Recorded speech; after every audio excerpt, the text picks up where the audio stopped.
இப்போ வந்து சம்மிங் ஆம்ப்ளிஃபையர்னால் நம்ம கொடுக்குற 2 இன்புட்டை வந்து ஆட் பண்ணி அவுட்புட்டாக கொடுக்குறது தான் சம்மிங் ஆம்ப்ளிஃபையர்.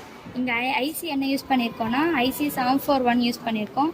அதோட கனெக்ஷன்ஸ் வந்து 2லேருந்து 2 1K ரெசிஸ்டர் எடுத்திருக்கோம். அதில் ஒரு 1K ரெசிஸ்டர் வந்து V1க்கும் இன்னொரு 1K ரெசிஸ்டர் வந்து V2க்கும் கனெக்ஷன் கொடுத்துருக்கோம். இன்னொன்று எடுத்து ஃபீட்பேக் எடுத்து 6க்கு கொடுத்துருக்கோம். 3யை கிரவுண்ட் பண்ணியிருக்கோம். 7ல் வந்து 12 வோல்ட்டு, 4ல் வந்து -12 கொடுத்துருக்கோம். இப்போ இது ரெண்டுத்தையும் ஆட் பண்ணும்போது நமக்கு ஆட் பண்ணி இங்கே நமக்கு அவுட்புட்டாக வரும். V1 கான்ஸ்டண்ட்டாகவும் V2 வேரி பண்ணுறோம் நம்ம.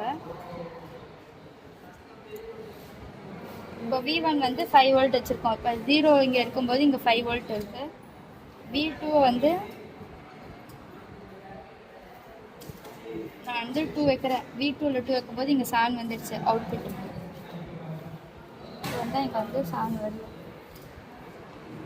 2.4 வச்சதுனால 7.4. ஓகே. எக்ஸாக்ட்டா என்ன வைக்கிறியோ அதை சொல்லணும்.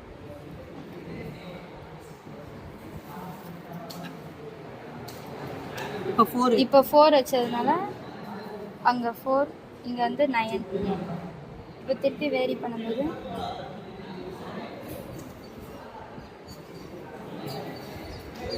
2.8, இங்கேயும் 7.8.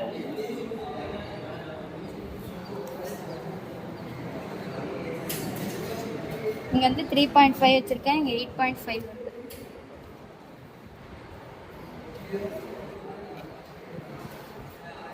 சரி, இதுலேருந்து என்ன கற்றுக்கிட்டேன்னு ஃபைனலாக சொல்லு. இதுலேருந்து 2 இன்புட் கொடுத்தா நம்ம அவுட்புட் 2 இன்புட்டையும் ஆட் பண்ணி ஒரு அவுட்புட்டாக நமக்கு கொடுக்கும் இந்த சம்மிங். அதுக்கு ஃபார்முலா என்ன? V1 + V2 -V1 அவுட்புட் வந்து -1. நீங்கள் மெஷர் பண்ணது வந்து என்ன பண்ணிருக்கீங்க? -+. -+ மாதிரி.